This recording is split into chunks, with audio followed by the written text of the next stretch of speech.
My name is Kris Moran. I am a set decorator for film. My journey through fine art and painting, it's everything. It's like my entire visual language. Being responsible for what was on the page and what you want people to see and how they're going to perceive it. I'm most grateful for the confidence that I sort of grew into at that time at MassArt because we had that kind of freedom and in the critiques and presenting ideas and not having fear, just feeling like I could follow my instincts and trust my instincts, being able to defend myself because I have the language to do that. The most fun about it is just remembering it all and just thinking about how important it is to my everyday of who I am and the freedom that we had and the energy that was there. I think it was a really special moment in time and I feel like I was really lucky to be there at MassArt. Her work has a certain touch that's distinctive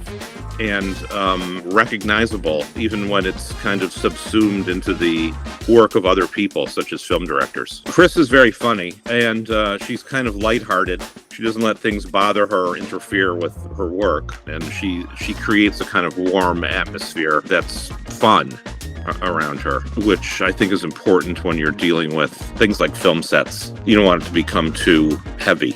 And she's able to maintain a light atmosphere that is very effective and reflects her personality. I met Kris when my sister and Kris worked on an art gallery on Cape Cod. And my sister called me and said, you should hire this woman. She can do anything. So we hired her on The Good Son and she became a prop assistant while we were shooting. Macaulay Culkin makes a really creepy mask in the beginning of the show. And he puts it on and it sort of shows his alter ego in that mask. I said, Kris, you want to make it? And she was like, yeah, yes. She sort of disappeared with paper mache and all sorts of things and came back filthy, but with the creepiest mask. And when Joe Rubin saw it, he just looked at us and said, you guys are crazy. This is great. That's why she's deserving of this award, because of the quality of her work and her character. High artistic expression betters humanity and society as long as it's good. And Kris has achieved that many times throughout her life. I think Kris is deserving of a lot of awards.